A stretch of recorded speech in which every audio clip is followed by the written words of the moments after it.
Hi, I'm Charlotte Howard. I'm the US business editor for The Economist and a former energy editor. And so I'm very excited to be joined today by Ben Wilson, who's the Chief Strategy and External Engagements Officer for National Grid, which of course has business on either side of the Atlantic and has been hard at work thinking about the energy transition and how to decarbonize while ensuring reliable service for millions of customers. Ben, nice to speak with you. Nice to see you, Charlotte. Thanks for having me. So there are really bold goals that certain states in America have set forth, even with the lack of action on the federal level.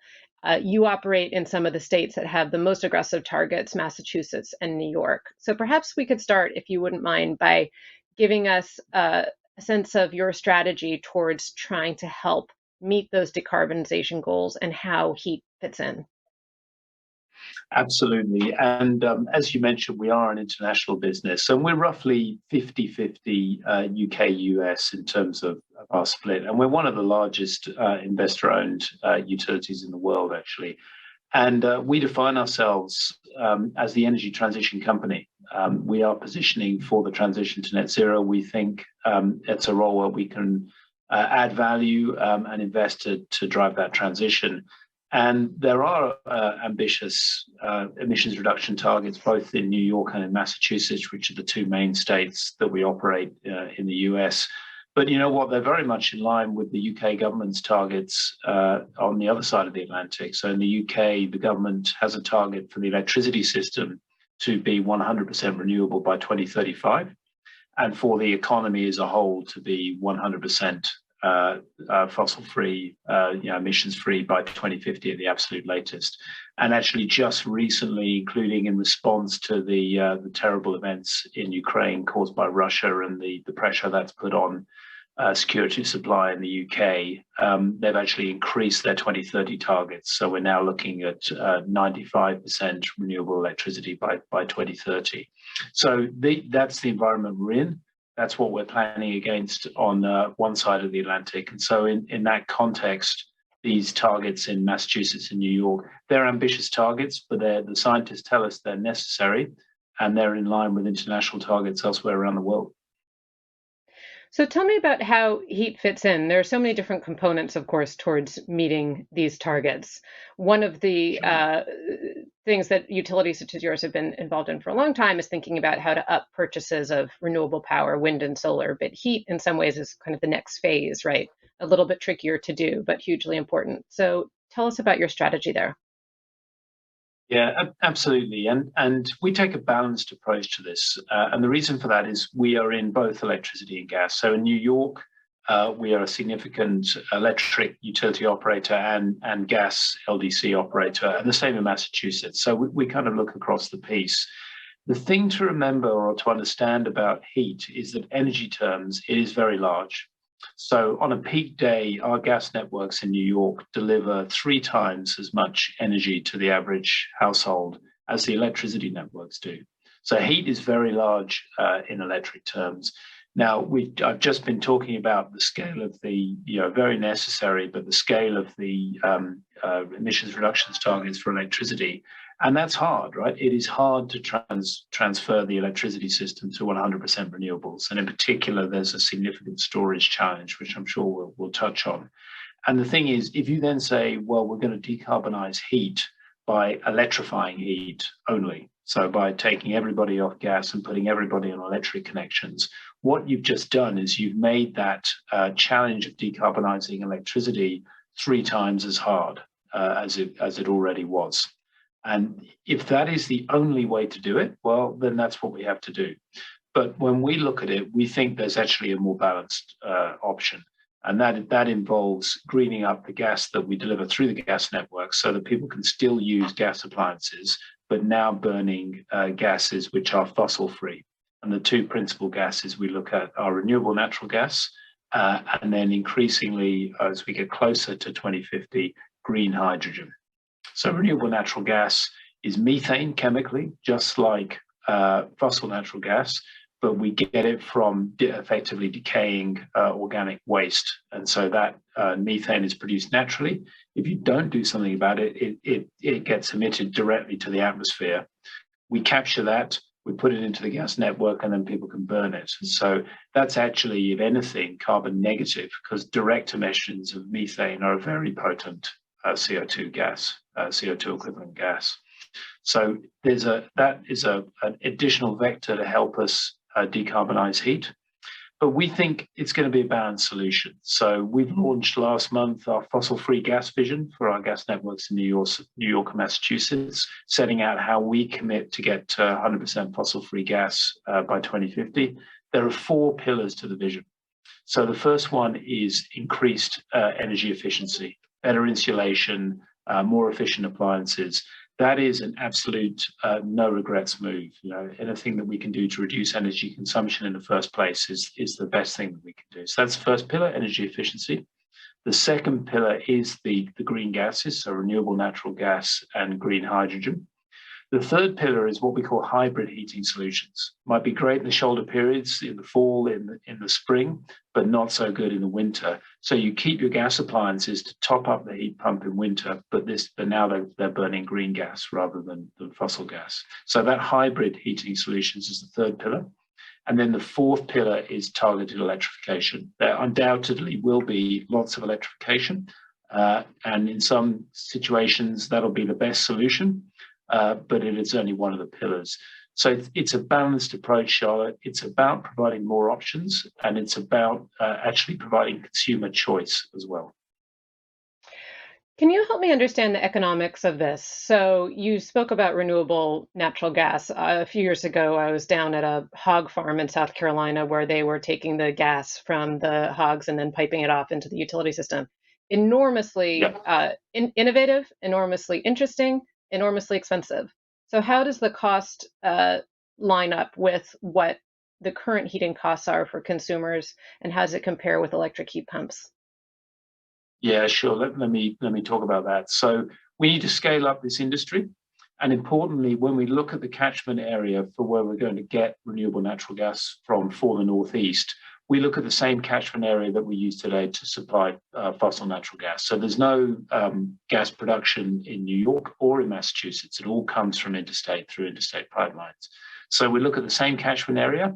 And when we analyze that, the renewable natural gas potential is very significant. And actually, we would need about a 15 to 20% share of the RNG potential in that catchment area to supply our networks, which is the same share that we take of the current fossil gas production.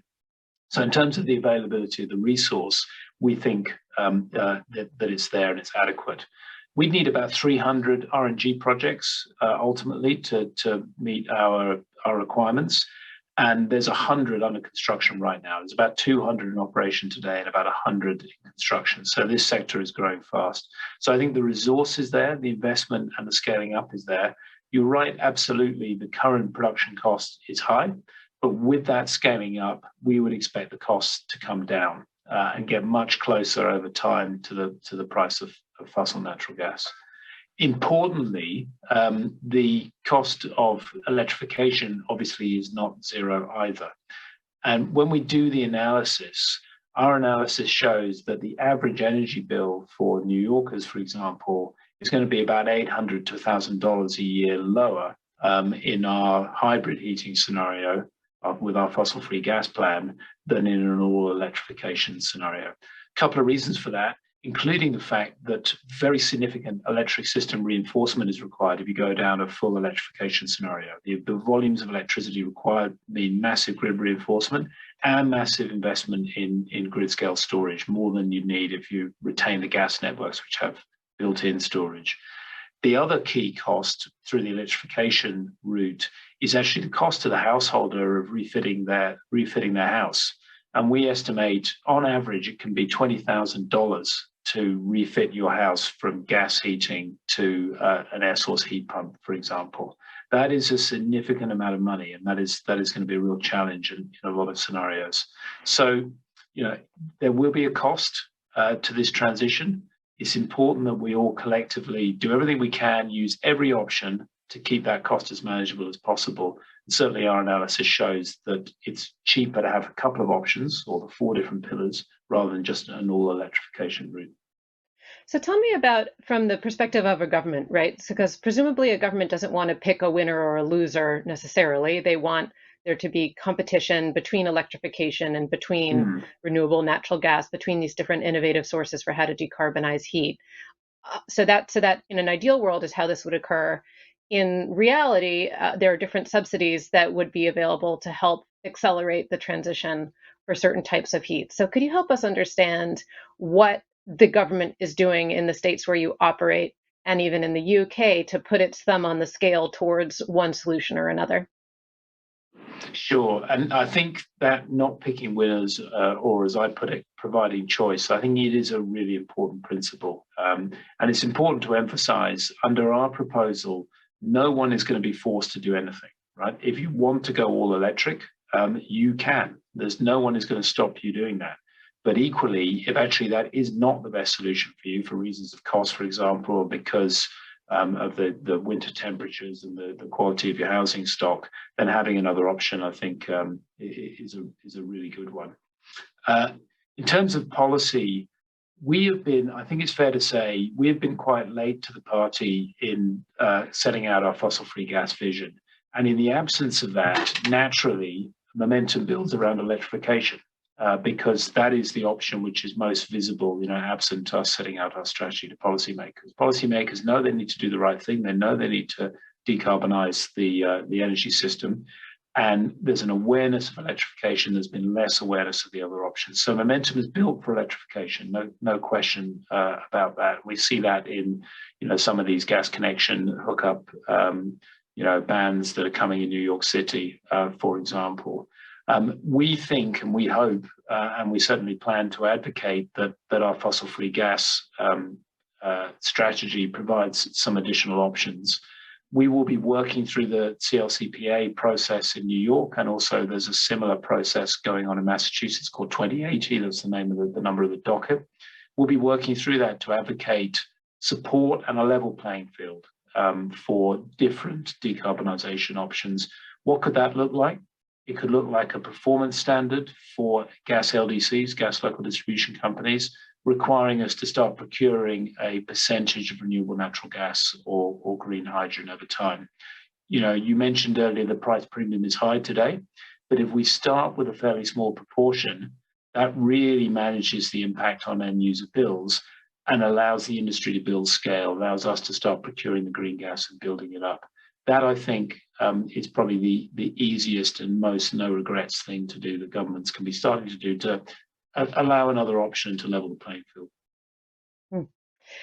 It's interesting that you mentioned the gas hookup ban in New York. There's something about gas, I'm thinking prior to the Ukraine war, which adds another dimension to the way that people think about gas. But in New York, of course, a lot of heat has been dependent on oil, which is way worse, right, than gas, Yes, oil yes. heating, which is, I think people might not have a realization. Those really old boilers in the bottom of a New York City building or in some of these old New England homes are hugely environmentally damaging, even compared with gas. But nevertheless, there is a feeling like in the Northeast, different states were hoping to leapfrog gas, not increase the share of gas in their energy systems and go straight to renewables. So, do you see that environment? You mentioned this a bit, but perhaps you could speak a bit more about whether you see the political attitude towards gas shifting at all. Do you think that there will be more support for hookups, or it sounds like your strategy is really about building up supply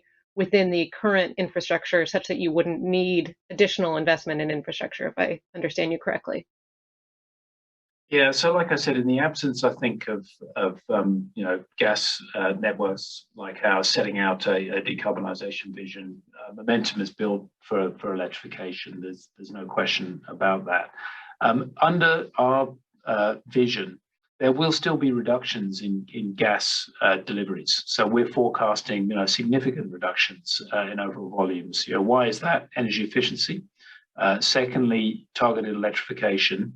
And then thirdly, this hybrid heating approach. So you might still have a gas furnace and a heat pump, and therefore the volumes of gas that you're using are much lower. And you're really using the gas then as a top up for when it's really very cold. So we do see significant reductions in gas. That's the first thing to say.